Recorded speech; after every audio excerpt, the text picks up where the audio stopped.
Thanks for watching live or listening back to this show from Teachers Talk Radio. You can catch up with all our shows by visiting our YouTube channel or by listening back at ttradio.org. Don't forget to like and subscribe to enjoy more live education conversation from TTR. We hope you enjoy this show. Outstanding and world-class vision and world-class this. I'm a real leadership geek, honestly. I've spent my whole career reading books and chatting to people. I just find the whole thing and the announcement, the way it's been announced, bizarre. If you could move away from a model where teachers are so intensely focused.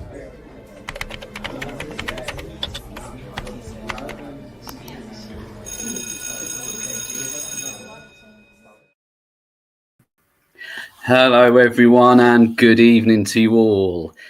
This is the Twilight Show on Teachers Talk Radio. My name is Tony, and I'm going to be with you for maybe up to the next hour or so.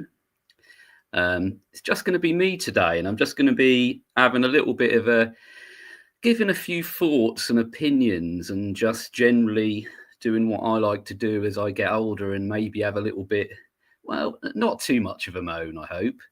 But just being a little bit honest and trying to be a little bit balanced about some key things that I do feel quite sort of passionate about in terms of managing teachers and managing performance, monitoring, and the dreaded learning walk. And how has that changed? How have we changed how we do things in terms of holding teachers to account? Because that's another classic, isn't it? Another classic little phrase that is not a favourite of mine, if I'm honest. Holding to account. We know that we have to be accountable, of course, and it does sometimes make me laugh if you're talking on X or on social media, and you're saying you may be having a bit of a moan about something that's linked to how we manage teacher performance, and someone will say, well, you need to be held to account. And I always have a little giggle because, of course, that's not something that's new to teachers. We know that we need to be held to account. We take our job incredibly seriously. So we do feel very passionate about it. We do feel very strongly about it. Sometimes we get a bit carried away. I see a lot of stuff on X. Quite often I try not to get involved with it, but I do find X can be quite a useful platform as well. So I'm going to get into a few things, guys. I have done a little bit of homework for tonight because I wanted just to have a look at some other opinions, maybe some data from different polls that I found here and there. And once again, I thank my lucky stars for AI and ChatGPT and Copilot and all the other things that are popping up. Absolutely brilliant. Scary how that's changing, of course. So this show, as I said, is on Teachers Talk Radio. This is the Twilight Show on Teachers Talk Radio. There's been a couple of good shows this week. I was having a little look at the one yesterday where they were talking about how you ways out of teaching, and that was Louise Pickering, I believe, on that one, and she had a very interesting and knowledgeable guest on there, and that was quite an interesting one. There's a few really good shows around at the moment on Teachers Talk Radio. There's a few more tomorrow as well. So tomorrow at 6 p.m, Tom Rogers. 8 p.m. Tomorrow, Claire Bills and Bijesh Diva, and then on 9 p.m. Toby Doncaster is on Podbean. So lots going on, and it's that sort of time of year when everyone's really busy. It's the first week back, so I wonder how you guys are all feeling. I'm really tired, and I think anybody who's not a teacher will be, if anyone watching this is not a teacher and thinking, hang on a minute, you've just had 6 weeks. But those first few days back are really tiring. So, I hope everyone's feeling well, not too tired, and you've made really good and productive and positive start to your academic year. Okay, this show is sponsored by Hatchet Learning. So brought to you in partnership with Hatchet Learning, in fact, publishers of professional development books and resources that support great teaching and learning in schools around the world. So level up your professional development today and visit www.hatchetlearning.com to explore the full range of titles. And Hatchet is spelled H-A-C-H-E-T-T-E. Okay, so Hatchet Learning, and give that a look. And if podcasts are your thing, if you like listening to educational podcasts, the Chalk and Talk podcast is a great one to have a look at. If you're looking for another great education podcast, then check that one out. And that is presented by Anna Stokey. Anna is a passionate advocate for evidence-based math education for students of all ages. On her podcast, she talks about everything from effective teaching methods and how-to guides for teaching math facts to tips for evaluating research shows claims. She brings on top-notch guests, educators, researchers, and policymakers, and discusses issues that directly impact teachers and students. Chalk and Talk is for anyone interested in education. Find it wherever you get your podcasts.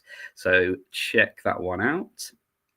And just before I get into some of my thoughts and ideas on today's topic, which, as I've said, is monitoring teachers, learning walks is something I want to talk about.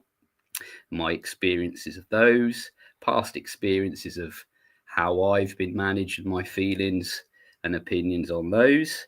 I also just wanted to mention AQA. AQA, no, teachers are the real experts in the classroom. That's why they work closely with teachers like you, combining your insight with their assessment expertise to create resources, tools, training and guidance that genuinely makes a difference. They're the UK's most chosen assessment organisation, so chances are you already know their work. And as we head into a new school year, AQA are focusing on helping teachers feel supported and ready. If you want to find out more about how they're working with teachers like you, just head over to their website or search AQA, We Work With Experts. So another one to check out there, guys. Now, as I said, I really wanted to get into some stuff on learning walks, monitoring staff, maybe talking a little bit about CPD as well. And I was interested to know if my feelings sort of tallied up with anyone else's. So like I said, I've done a little bit of research. I've got some facts and figures that I'd like to share with you as well. If you would like to comment, guys, it would be amazing if you could comment. This show goes out across Facebook, LinkedIn, YouTube, and X. You will find a comment box somewhere underneath this video. So if you stick a comment in that comment box, if I say something and you're like, what are you talking about? What you're on about, Tony, that's not right. Let me set you straight on that. Or if you maybe agree with my ramblings and you want to sort of get involved with that, then please do have a look, see if you can get a comment in. It will pop up on my screen, and I'm just interested to know how you feel about what my thoughts and what I'm saying. So now I'm just going to have a first think about my feelings on how I've been monitored and managed throughout my career. Now, I've been teaching since 2002, I think, or 2001. I can't remember. And back in the day, guys, we didn't really have much in the way of monitoring. We were very much left to our own devices. And maybe we were seen once a year. There certainly wasn't a regular stream of people popping in. People would come in from time to time. People would wander in. That was quite a common thing. And when I think back, I think maybe that was even more common in some cases than it is now. And I'm not really sure why that is either. maybe we had a little bit more free time back then. Maybe we weren't quite so busy with paperwork and marking and all the other parts of it. And so I do feel like we used to, in terms of seeing each other's teaching, you wouldn't regularly see senior teachers. There certainly wouldn't have been learning walks. And then if I fast forward maybe about 10 years, then we got into a sort of a period that I think was a bit of a challenging period for education. And in terms of the learning and the monitoring, it was about the formal observation. So you would be told, a few days in advance, you had a little bit of notice. There would be a formal obs. They would normally stay in for a whole lesson, I think, from what I remember. And it would be a proper, deep, well, I was going to say deep dive. It wasn't a deep dive, but they would go really sort of deep into what you were doing. So they'd be there for the whole lesson, as I said, and it would be a real in-depth. They weren't really so focused on books. Book looks, I think, is a bit more of a new thing.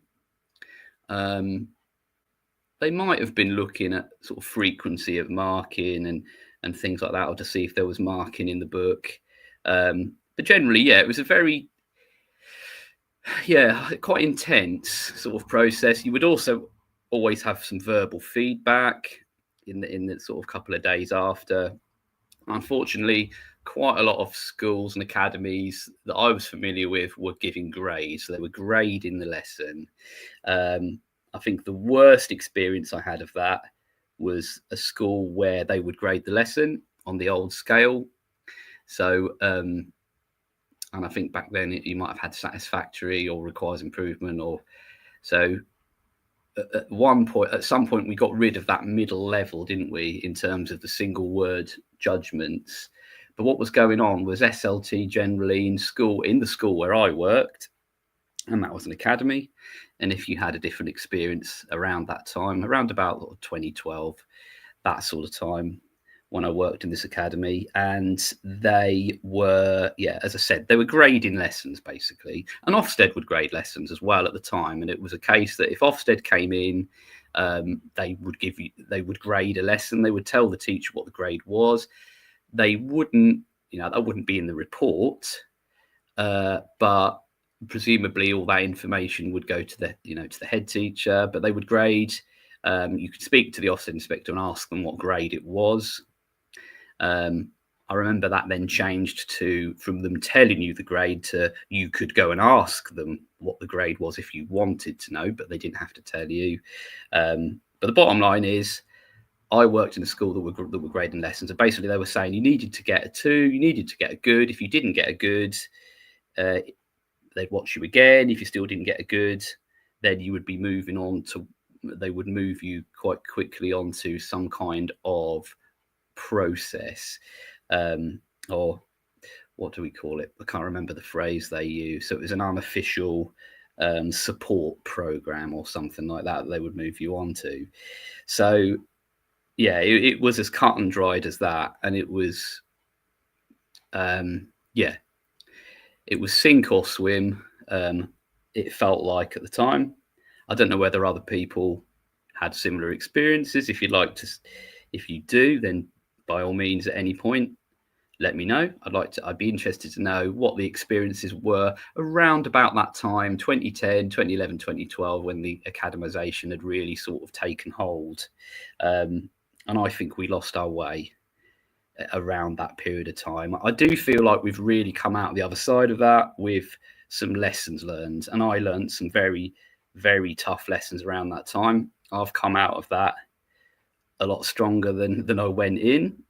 I think there might have been some situations where I've got to take some responsibility for my own practice around that time as well.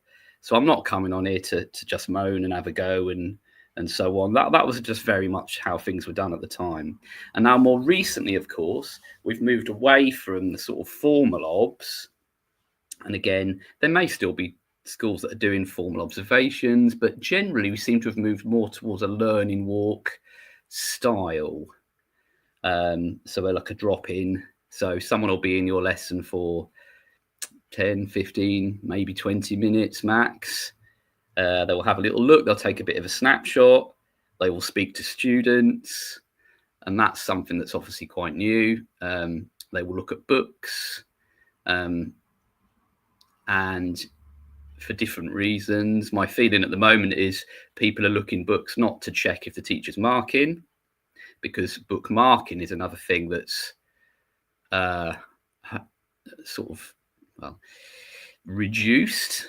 We're not now, we're not expected always to take piles and piles of books home, check every one, put green pen in every one, and then the students put their coloured pen. Again, that was another sort of crazy time we went through. But anyway, in terms of the monitoring now, we're talking about the learning walk. Now, people have different opinions on the learning walk. I'm not here to present a very strong argument in one direction. I'd like to try to remain fairly neutral on it, but I am going to give sort of my feelings, because I'm not here to say that learning walks are terrible. I'm definitely not saying that. I think they have a potential to be very powerful tools to use. It does very much depend for me on how well they're done, on how well trained the people are who are doing them, on whether it is done in terms of senior leaders and middle leaders and people, line managers, basically observing people in their faculty and department, they're people that they're line managing. So is there a sort of gradient in terms of that?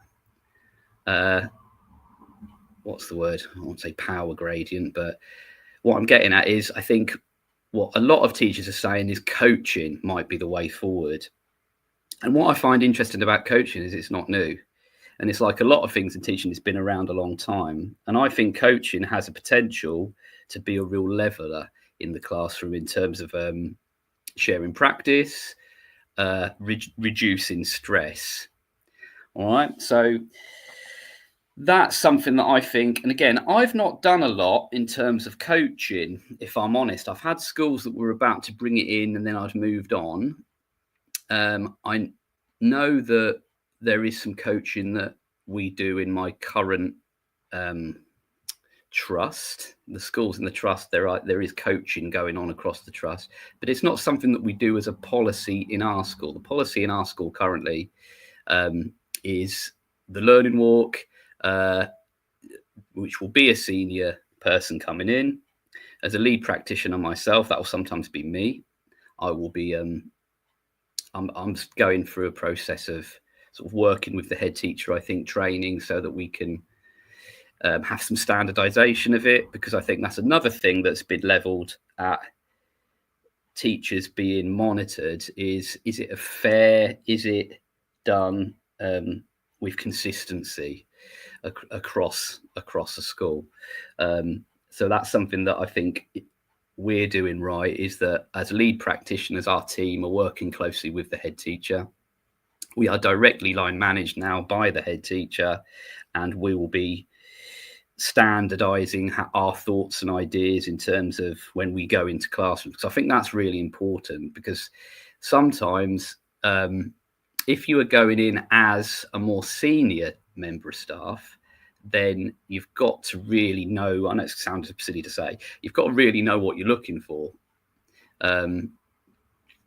So, for example, I sometimes think if someone's gone into a classroom and said, this student with this particular need isn't having their needs met, and if you go into a lesson for 10, 15, 20 minutes and you make that decision, and it could be a perfectly legitimate decision. But my point is, if you're not an experienced observer, then you might just be missing what that teacher is doing, because it might be very subtle. That teacher might have sat a student at the front of the room, kept them near them so they can listen to how that student is engaging with other people and how with other students, and how those students are engaging with that student. So for me, for example, if I have a student who, say, is on the autistic spectrum, quite often what I find in my school, the issue is that student and how they try to interact with other students, and how those students interact with that student, if that makes sense what I've just said. So it's those interactions, and I want to keep a really close ear out on what those interactions are. So by simply having that student fairly close to me, to the side of the room, not in the middle, then I can kind of hear what's going on. And to me, I'm adapting my teaching just by having that student there. Now, if someone comes and watches my lesson for 10 minutes, they might appreciate that, they might not.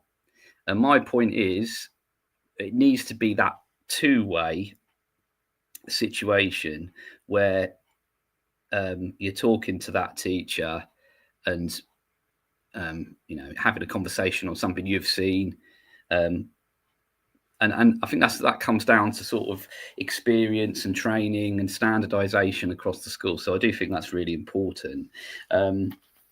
So in terms of learning walks, guys, just a few sort of points here. People are saying that teachers are saying that they're really keen on a developmental culture. So it's not always a top-down model. All right. So I'm really interested to know what other schools are doing in terms of keeping it so that it's collaborative, so that sharing good practice is collaborative, coaching and that sort of thing. Reflective practice and collaborative goal setting. So it's not someone going in and saying this and this need improvement and here's how I want you to do it. It's a case of agreeing those targets. And I suppose that's where the performance management or appraisal comes in. It's saying here, many teachers feel that performance management systems are burdensome, requiring excessive evidence and paperwork. That's more performance management than monitoring, isn't it? All right, so we'll talk a little bit more about performance management maybe in a minute. I just want to sort of keep focusing on at the moment, the monitoring part of it. All right, so what are people saying about it? So I was saying lack of, so stress inducing, that's the thing, isn't it? When you're teaching, it's period 5, you've got your bottom set year 9, and then the door opens and in comes the head teacher and the deputy head, because generally learning walks are done by more than one person. And I think that probably is right in a lot of ways. It's obviously, it could potentially be a little bit more stressful for that teacher. But I think that's where the standardization comes in. If Ofsted come in and the inspector's gone into a lesson, they will always go in. My understanding is that they always go in with a member of the senior staff, because obviously then you're bouncing ideas off each other. So teachers have talked about the fact that they do find them stress inducing. And that is something that I think is really important to look at. It's that balance, isn't it? Yes, we've got to be accountable. We have to have there has to be some kind of system of monitoring from time to time. Teachers are sometimes saying it's overly frequent. And I think that's the thing as well that's a concern sometimes, because a learning walk, and again, I don't know the exact wording in terms of the union guidance, but the agreement is in terms of a formal observation is that it is 3 times a year, or 3 hours in the year. It was the last time I checked. Of course, if I'm wrong, feel free to correct me on that. But I don't know how closely that then relates to a learning walk, because a learning walk, my understanding is, could be done anytime. It used to be that had to be a very senior teacher. I'm not really sure if that's still the case. But obviously, it's an interesting one. So you've got the overly frequent is the concern. If you've got a learning walk every week, it's too much, isn't it? And I think most schools would be sensible on that one. And time consuming, adding to workload pressures, and some saying it feels more like judgment than support. So yeah, there are just a few concerns in terms of that to think about. Yeah, I'm just trying to think about that. Is it? I don't think it's overly frequent in terms of my recent experiences. It does cause me stress, if I'm honest. If there's someone watching my classes, it causes me stress. And I don't think you're ever going to get away from that. Someone is watching you. Someone's judging, to some extent what you're doing. It's so easy to say, well, there's nothing to worry about. I'm just going to pop in. That's another phrase that I have to say grates on me. There's nothing to worry about. Well, it may be something to worry about. For that person, for that individual, it may be something that they're extremely worried about. And chances are that individual is a very good teacher and a very effective teacher, and one that really cares a lot about what they're doing and how, wanting to do a good job. So again, I think that's an important balance to get right. It's no good just saying, oh, it's nothing to worry about, because it might be. So that might be my advice to senior leaders. It's easy to say it's nothing to worry about, but yeah, just something worth sort of bearing in mind. If you're going into a classroom, my advice as well, smile a bit. If you go into a classroom and stand at the back stony faced and don't acknowledge the teacher when you leave, it's always polite to say thank you, and even just say, oh yeah, nice one, or whatever. Just any little things mean so much in terms of management. And that sort of makes me think of, I talked a little bit earlier about the really difficult situation that I had where I was being in a school where they were grading lessons. I'm just going to talk about the other side of that, and the head teacher that I worked with was in the last school, my last school, and he was just brilliant. I mean, he would come into the class. I mean, first of all, you saw him all the time. You saw him pretty much every day. You'd see him because he was always walking around, saying hello to students, shaking their hands, chatting to them, getting involved, reminding them if their uniform wasn't right and everything else as well. But he came into your class, he'd just pop into your class and he'd say, right, students, listen, you're really lucky to have this teacher. And he would always be doing this. He would be bigging up the teachers all the time, empowering them, the teachers all the time. If you met him in the corridor, he had a proper like hand bone crunching handshake, because he was a rugby man. And I remember once he came up and he playfully tapped me on the shoulder. I think I nearly went flying over.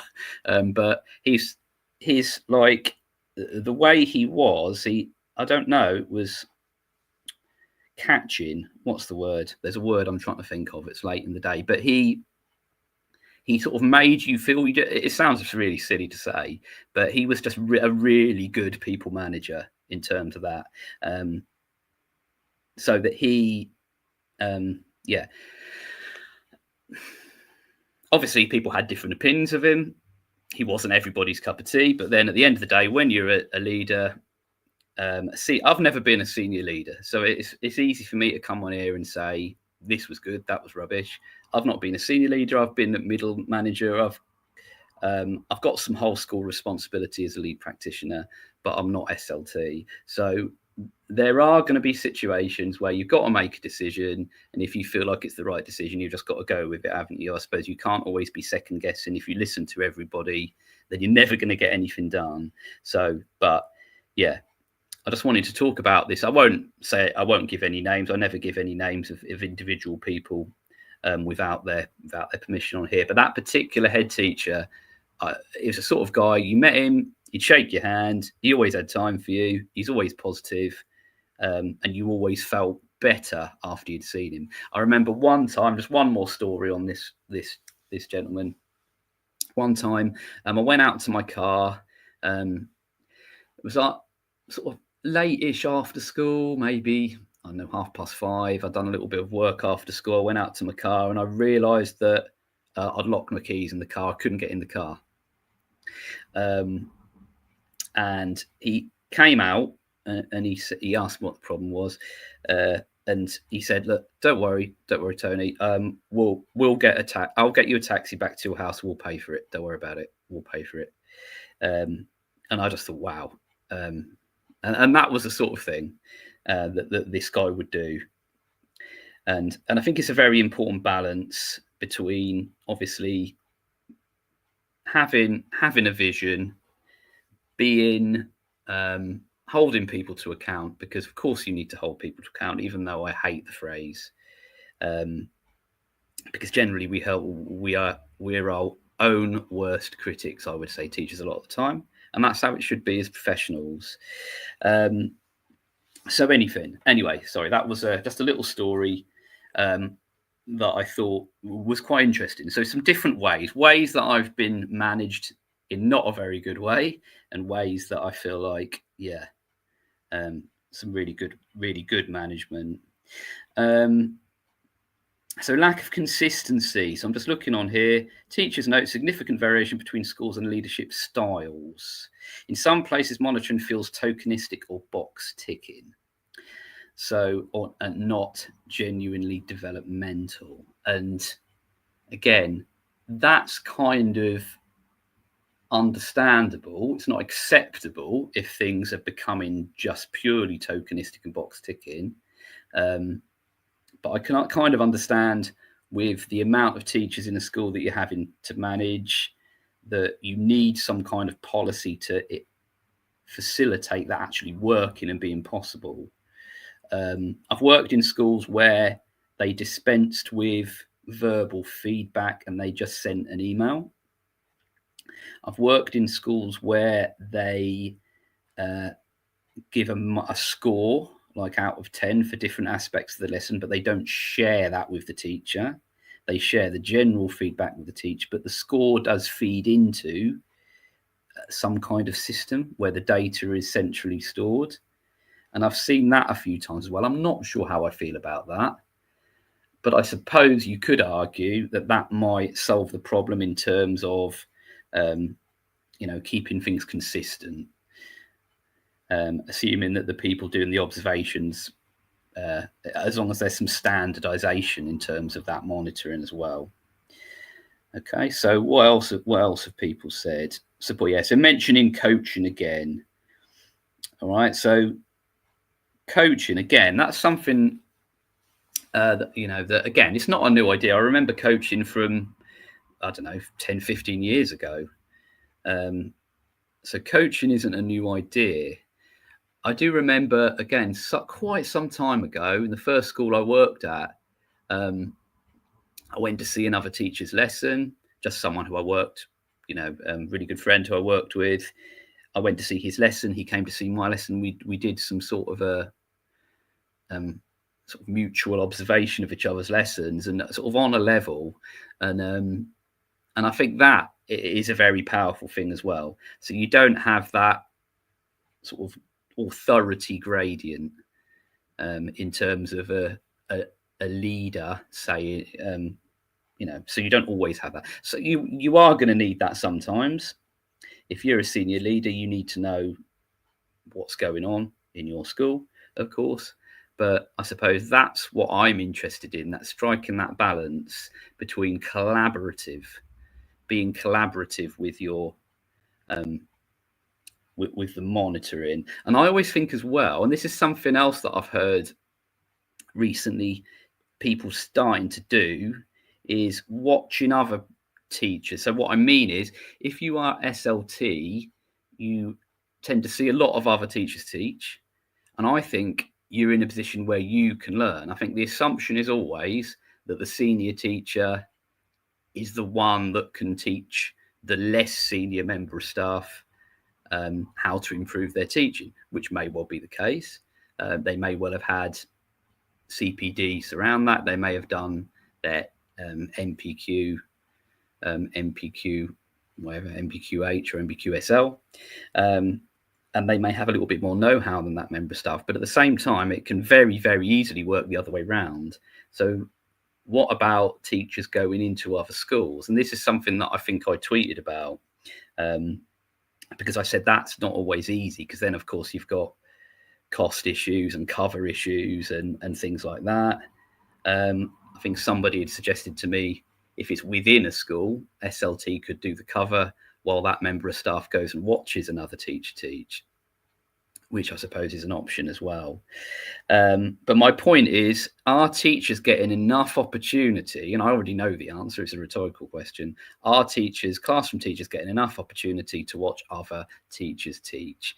And, you know, with the best will in the world, that's always going to be very difficult. But I do think there's a lot to be said for that. And I don't feel like I've done that much in my career at all. So that's something that I do wonder with the coaching. So if you've got any thoughts and experiences on that, or policies on that you're doing in your school that you'd like to, well, come on and talk to me. Come on and talk to me. 2 weeks' time, guys, on the Twilight Show. Come and talk to Tony. Come and give your opinions on that and give your thoughts and something that you've tried coaching. Now, what else have we got of that? Workload stress, excessive monitoring and professional development requirements contribute to workload stress. So the other element, before I get into that, guys, I just want to mention once again that this show is sponsored by Hatchet Learning. They're publishers of professional development books and resources that support great teaching and learning in schools around the world. So if you'd like to level up your professional development today, visit www.hatchetlearning.com to explore the full range of titles. So if you want to do a little bit of CPD, I'm going to talk a little bit about CPD in a minute and my feelings on that. Then if you're interested in that, then get over to Hatchet Learning, and that's Hatchet spelled H-A-C-H-E-T-T-E. So H-A-C-H-E-T-T-E. So that's Hatchet Learning, guys. Go and check those guys out. Little bit of a confession here, guys, that you might find a little bit amusing. I kind of let the side down a bit in the holiday. I went away in the holiday, but I was meant to be doing the 6-book challenge, and I kind of got a bit sidetracked, and I think I read 2 books I just about got through 2 books. So nobody tell the literacy coordinator at my school, please. Let's keep that one under our hats, guys, please. So in terms of reading, always a great thing to do. So Hatchet Learning is a good one there if you want to have a look and make your reading around your job. You might want to forget about your role for a while, which would be completely understandable. And that's the other thing that so often comes out. Teachers, we're all about teaching. Look at me here. I'm talking about teaching. I love it. And the thing that's great about it is people don't seem to lose their passion for it as they get older. I had John Bald on a few months back. I'm trying to get him back on again. So if you're listening, John, I'd love to have you back on again. He wouldn't mind me saying he's into retirement, but his passion for teaching and learning doesn't seem to be reducing at all. So anyway, I'm going on. I also want to talk to you about AQA, guys. AQA know teachers are the real experts in the classroom. That's why they work closely with teachers like you, combining your insight with their assessment expertise to create resources, tools, training and guidance that generally make a difference. They're the UK's most chosen assessment organisation. So chances are you already know their work. And as we head into a new school year, AQA are focused on helping teachers feel supported and ready. If you want to find out more about how they're working with teachers like you, just head to their website or search AQA, We Work with Experts. That's AQA, guys. Check that one out. Now, what was I saying? Right, so yeah, like I said, those are sort of some of the key things that I found. I've got just a few facts and figures here. So I want to talk a little bit maybe about CPD. Now, I'm always really impressed, guys, when I see that someone's studied or is studying an NPQ SL or an NPQ H or whatever other one. There's a load of other ones, isn't there? I always think I don't feel like I've got the capacity for that now at the moment with the workload. So I'm always really, really impressed when people manage to sort of go into that CPD, go the extra mile.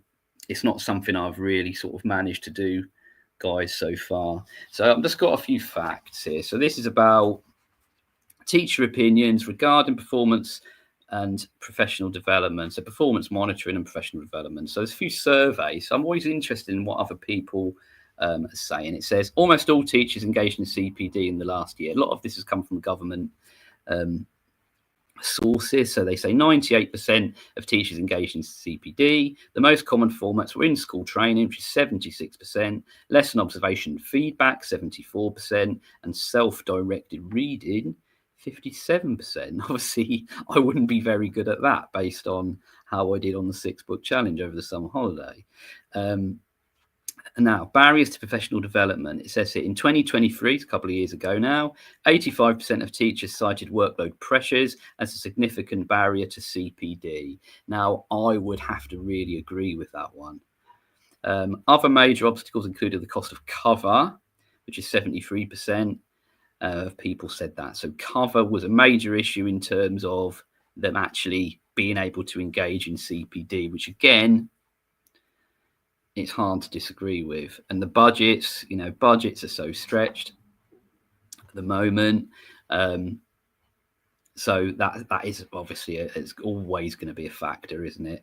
I've not done an awful lot of external CPD. I remember once going to a Pixel conference.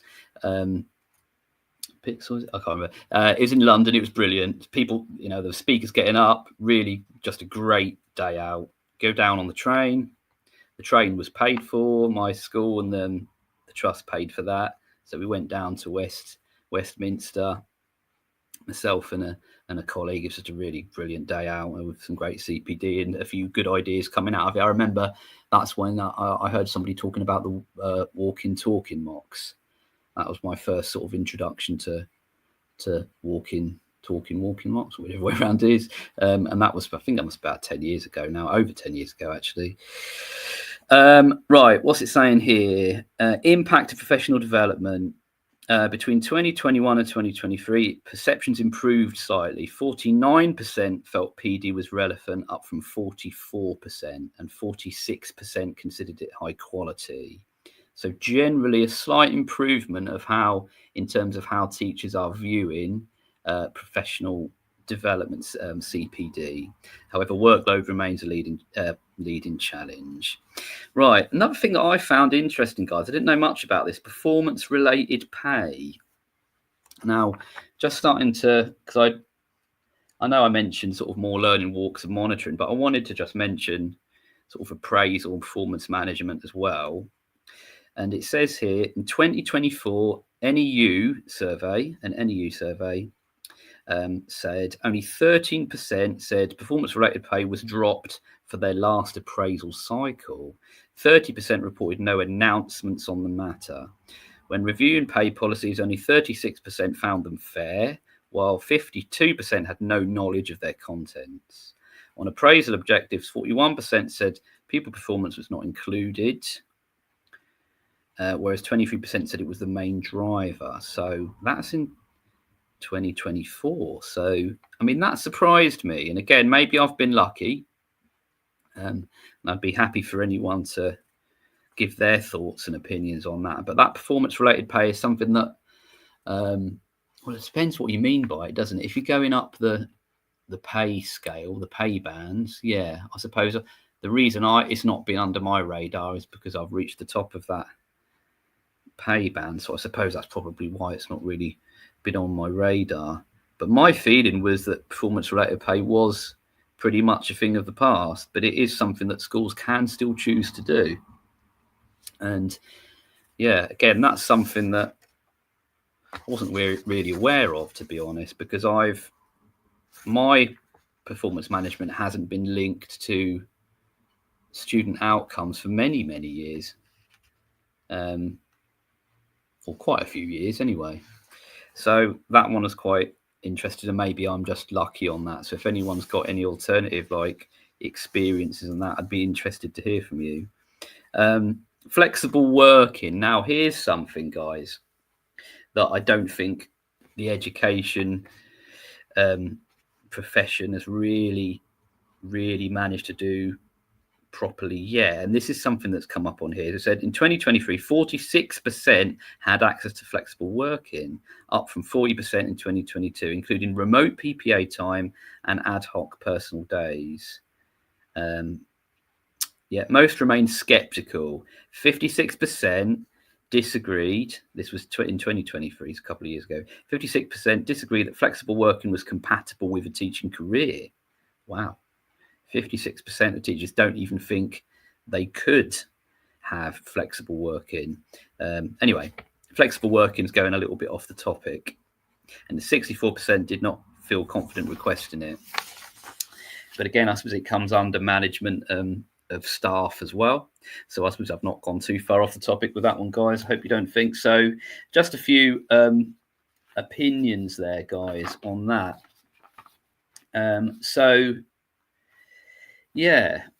I've spoken about learning walks. And obviously, I think there's potential for them to be very, very useful. I personally think they are an evolution and an improvement on the formal observations. I suppose, again, it'd be interesting. I always wonder how closely senior leadership teams look at, when they're coming up with their policies, how closely they look, and I don't want to speak out of turn, but how closely do they look at the union guidance? Because generally my feelings with the union guidance in terms of lesson observation is the unions think that teachers should be have a little bit more control over which classes are seen, have a little bit more of a collaborative. It's not just I'm coming into this lesson to see your teaching. But I suppose, again, that's a very difficult thing to sort of do in reality. If you've got, I don't know, 50, 70, 80 staff or more staff that you have to performance manage everybody and monitor everybody. So that's something that I think I do sometimes wonder if anyone ever wants to come and maybe set me straight on that. If you are on SLT and you are part of writing those policies, or if you're a governor or a head teacher and you're involved in writing those policies for monitoring staff and performance management of staff, are you looking at how closely you're looking at the union guidance? Are you deciding it's only guidance and therefore it's not, I wouldn't say not important, but yeah, anyway. So it's balancing, it's that balance, isn't it, between holding those staff to account, but also having a system that is kind of looking after them as well. So what is there anything I haven't said that I wanted to see here? I mean, if you're watching a lesson, that's another thing I've sometimes wondered about, watching lessons, watching other staff teach lessons. If you watch a lesson and you're watching a teacher who's got a very different approach to you, different style, could it be more difficult to make judgments on that teacher? And that's just a question I want to put out there. So if I'm a very, very highly structured teacher who's quite strict and quite very, very, very black and white with expectations, very high expectations, very black and white with the behaviour for learning policies, and you go to then watch a teacher who's a bit more laid back with that, is that difficult? Does that create a situation where you might judge that consistency might be a little bit of an issue? And that's something I've often thought. So if anyone's got any feelings on that, I'd be interested to know. The other thing, support plans, guys. Now, I'll be honest, I've been on both sides of these plans before. As a younger teacher, I think, I've been on these plans. As a more experienced and older teacher, I've been someone who's part of, not exactly administering, but supporting somebody through one of these plans. And I suppose that's the other thing that I'm interested in. And it's quite a contentious subject, but what I've known people to be on them. And I sometimes think, what are they? decisions behind it, the factors that, what is the evidence that's saying, yeah, this person needs more support? And then what is the process that you use in terms of supporting that person without forcing them into a more stressful situation that they're potentially already in? So that's another thing I'm interested in is, how do you offer that support to teachers? And also another thing, I think, and it's one of those things that I feel strongly about, again, guys, if you need support, do you work in a school? Do we have an environment in the profession as a whole where a teacher can say, I'm struggling here, I need some help with this class or this student or this scheme of work, or that maybe there's an aspect, help supporting this student with this particular need? Because I've done it before. Maybe a year or so ago, I had a class, and there was a student in the class who was autistic, and he basically, if you didn't spot his signs and the triggers that were affecting him, he would have a meltdown, and then he wouldn't be able to control his behaviour. And I think I had 3 lessons in a row where this student had a meltdown because there was lots of students in the class. It wasn't working at all as a class. And I say this as an experienced teacher, and I think I'm an okay teacher. But my point is, it can happen to the best of us. You can get a class and 6, 7, 8 students whose behaviour is off the charts, off the scale. There may be lots of needs in there that you're trying to manage. It may be that LSA support isn't as readily available as maybe it used to be years ago, and that's another thing that I found.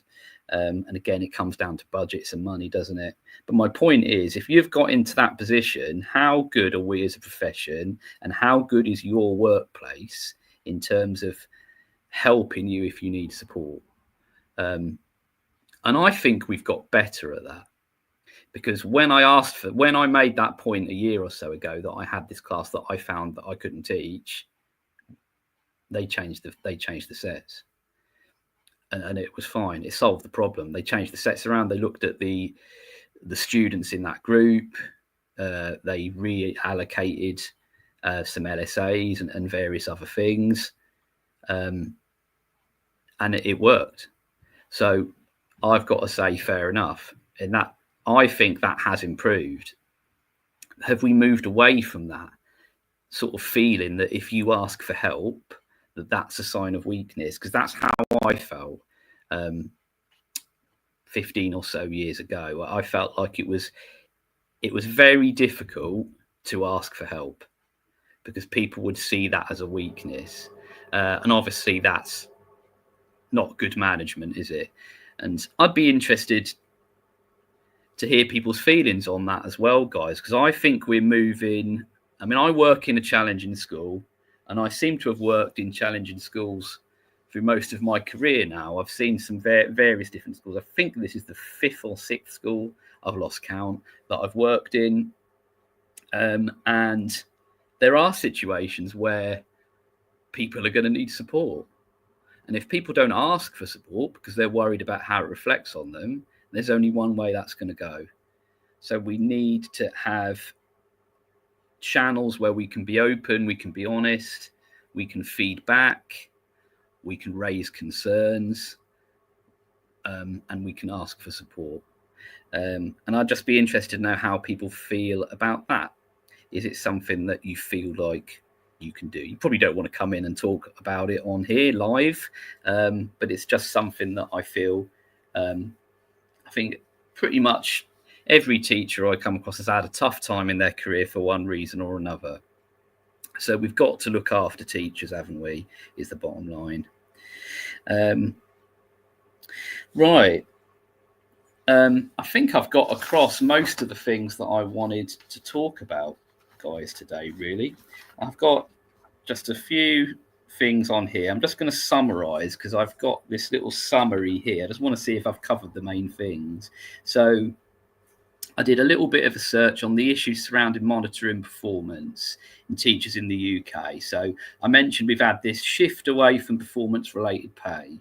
And again, it's not something that's been on my radar for a while. So if you want to sort of set me straight or talk to me about that, or come on a show, or send me a DM, or put a comment, or whatever, then please do. And that's on performance-related pay, because my feeling is that I thought that had gone a while ago, but it is still an option for schools. Appraisal fatigue and bureaucracy is another issue. We've talked quite a bit about that. The need for a developmental culture.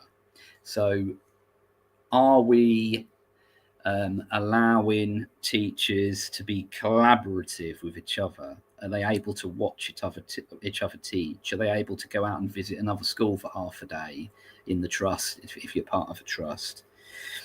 All right. And coaching models. Again, coaching is back, isn't it? Coaching is back. Or has it always been there? Because it's not a new thing.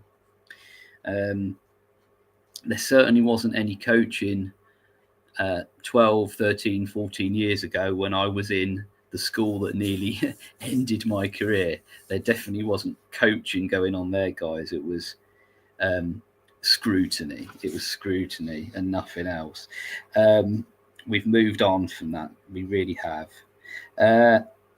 Inconsistency across schools and trusts. Now, I spoke earlier, didn't I, about have you got a standardization? Are the people coming to watch your lesson, do they know what they're looking for? Have you got an opportunity, if they haven't seen what you think they should have seen, have you got an opportunity for a professional dialogue with the observer of that lesson?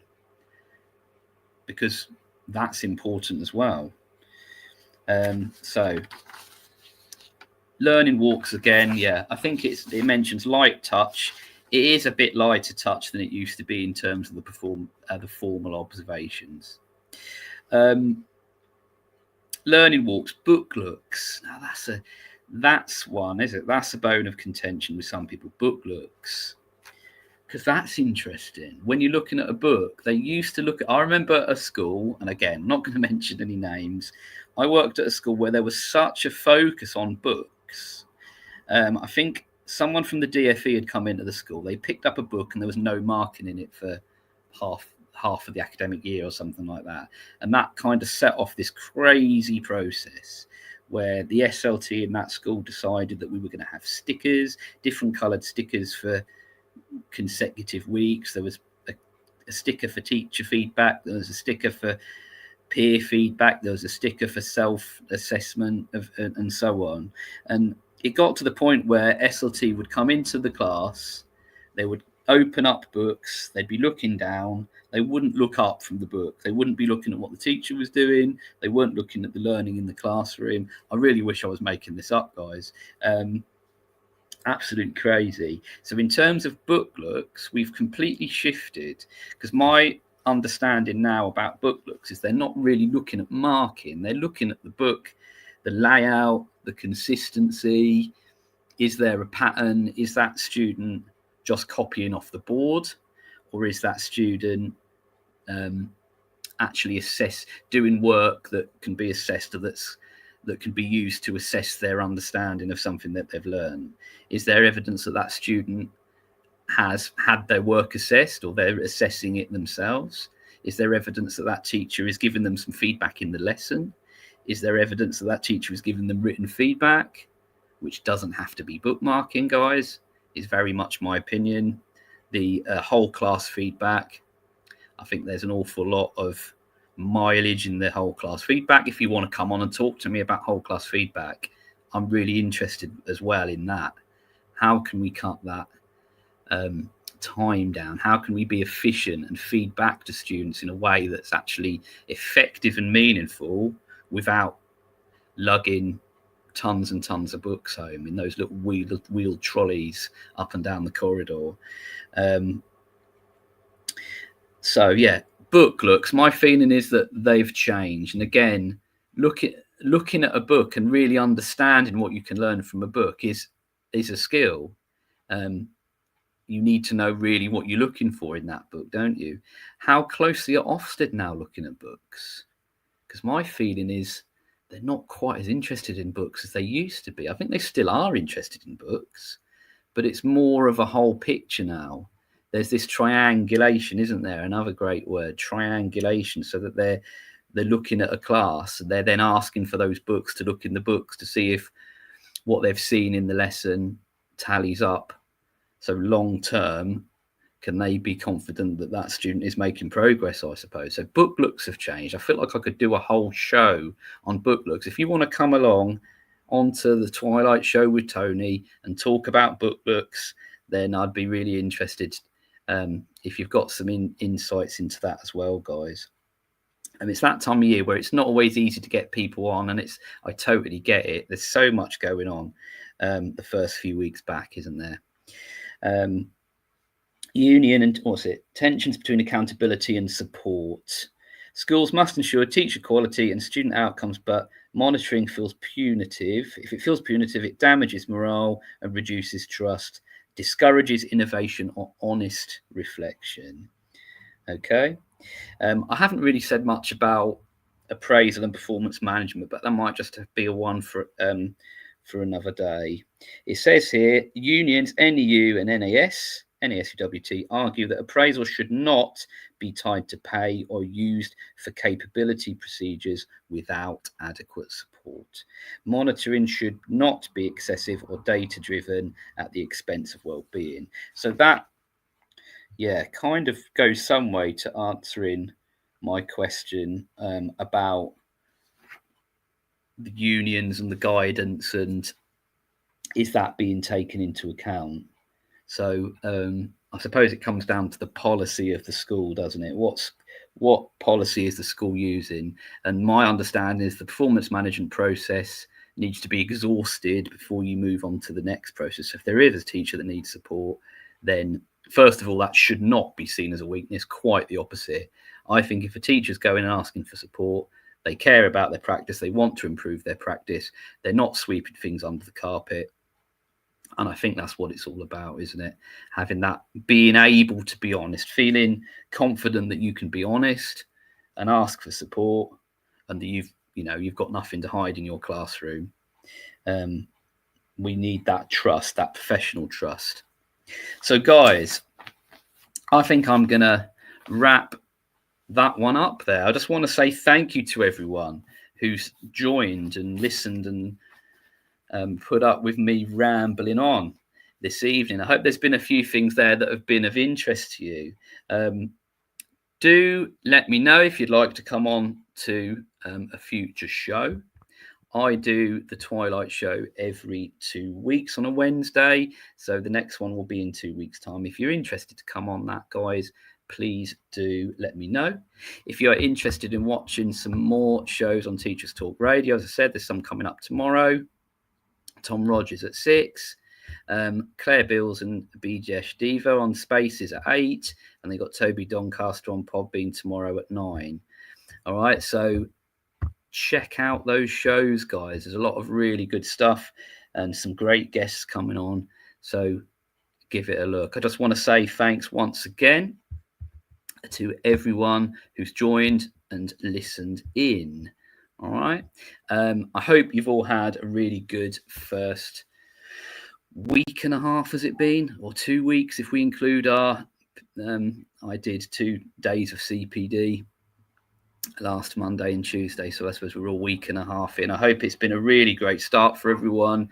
Thank you so much for joining me this evening on the Twilight Show, and I'll see you guys again in 2 weeks. Okay, have a lovely evening. Goodbye. Outstanding and world-class vision and world-class this. I'm a real leadership geek, honestly. I've spent my whole career reading books and chatting to people. I just find the whole thing and the announcement, the way it's been announced, bizarre. If you could move away from a model where teachers are so intensely focused.